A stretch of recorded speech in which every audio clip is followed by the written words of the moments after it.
Hey, I'm back again.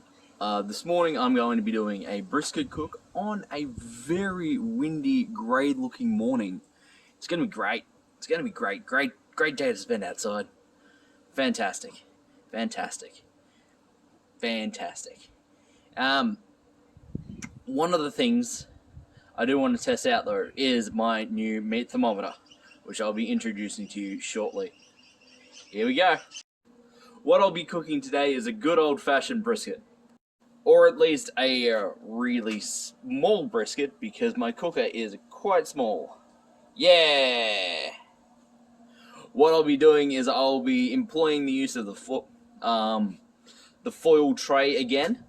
Not to fully cool down the system, but what I'm hoping it will do is it will catch all the drippings, so I can make a really nice gravy barbecue sauce. Let's try. Now, what I've done is a cardinal sin of barbecue cooking YouTube videos, and I've gone ahead and dry rubbed my meat off camera. Oh! Oh no, the humanity! The humanity! But anyway, so what I've done for this piece of brisket is I've rubbed it in a mix called Pennsylvania Pepper, which is sold by a company here in Brighton, Victoria, and we'll see how it goes. It actually tastes pretty nice paired with everything else, but this is the first time that I've actually used it for hopefully something and not as a garnish or accompaniment. I may have committed another cardinal sin of barbecuing by letting this sit in the fridge after being dry rubbed for approximately 36 to 48 hours. That's because I couldn't help myself on Thursday and I couldn't be bothered cooking it on Friday because it was really windy last night. Today I'm going to be using some hickory and mesquite wood chips because the box says they're perfect for beef and lamb.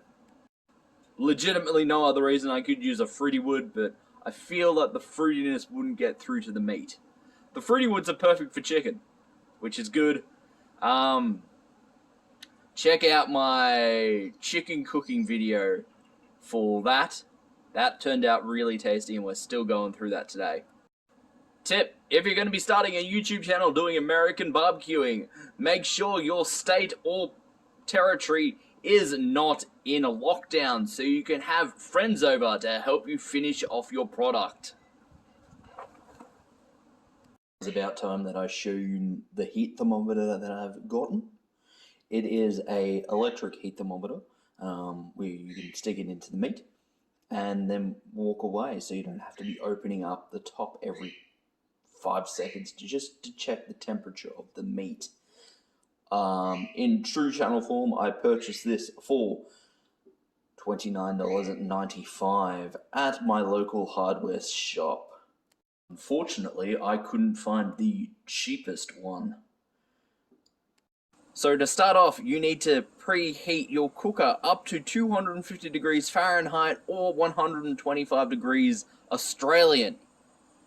This can be done via a couple of ways, but we'll see how it goes, how long it takes my cooker to heat up to that temperature. Now, brisket cooking is a fine art that has been refined over generations, and everybody has their own way to do it.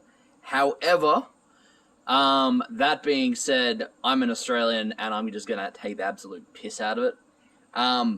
But you generally want to cook your brisket for 1.5 hours per 500 grams that you have. So that's approximately per pound, but, you know, of course, Australia, 500 grams. Once you are up to temperature, you want to place your brisket on the fire with the fattest side facing towards the heat source, just because that is chunkier, so it needs a little bit more heat to get going. Also, at this stage, you want to put your thermometer inside the brisket, just so it allows for it to measure the temperature. What you want to do is you want to put it inside the thickest part of the meat. As you can see, it is close to freezing inside the brisket at 37 degrees Fahrenheit or 3 degrees Australian. Let this brisket get to an internal temperature of approximately 60 degrees. At which point then we will put it in a foil boat and let the fat render some more. What I had to do is put some water in the tray just to help try and regulate the temperatures at the moment, because we are averaging around about 300 degrees Fahrenheit or 150 degrees Australian. Things I have learnt so far is do not put an entire chimney worth of coal in the cooker if you're looking to smoke. It will just keep raising the temperature above 300 degrees Fahrenheit or 150 degrees Australian. Want this cooked to be at 225 or 250 degrees Fahrenheit or 115 or 125 degrees Australian. Also, at my local hardware store, I found a cooker for $100 more with a openable door on the base panel, which seems quite a lot extra for a unit that doesn't even have a chimney. But a good idea nonetheless. Maybe I can convince my friend to cut one in the, or to place a door in the bottom for me so I can put in on takeout coals. What I have done now is I have moved my heat sink tray over towards the coals, so hopefully it means that will absorb more of the heat. I probably should have done that in the first place, but you never know, I'm just learning. And it might turn out to be a really bad idea. The brisket is nicely coming up to temperature, so to help with the fat rendering even further, what I'm going to be doing is I'm going to be sticking it in the oven so it has a nice constant temperature, as I have been unable to achieve a nice constant temperature on the cooker. The oven has been set to preheat at 110 degrees Australian or approximately 100 or 210 degrees American. The method of wrapping that I'm going to be using today is called the crutch. It's essentially just covering it all in foil. What we are trying to do here with this method is keep all of the juices confined to within or near the meat, just so it can further hydrate the meat and keep all the juices confined. It has been wrapped, and it now will go into the oven for approximately 2 hours. It's been approximately 2 hours now, and so I've taken the brisket out of the oven just to rest for a couple of minutes.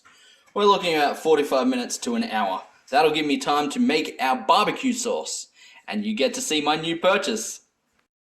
Yes, as you can see, I have got myself an influencer stand for $15 at the local place that you do a run to in Australia. So with that, I will now show you how to make, or what goes into the barbecue sauce. Alright, so into the barbecue sauce, I'm putting 1/4 cup of the drippings and water from the pan.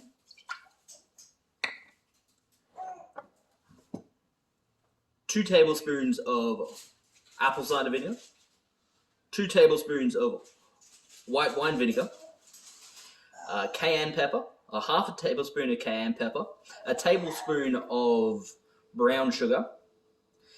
And 1/2 teaspoon of salt. And of course, the piece de resistance, banana sauce. Now this is banana ketchup from the Philippines. I couldn't find any recipes for making barbecue sauce with banana sauce, so let's see how it turns out. And now comes the moment of truth, the unwrapping. Oh, look at that.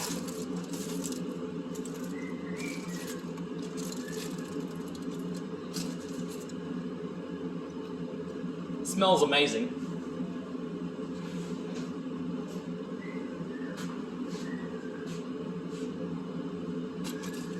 In fact, I am going to try and save some of the juices for the next time that I make gravy. The barbecue sauce is almost done, and the rolls are cut. I just need to get the cheese out.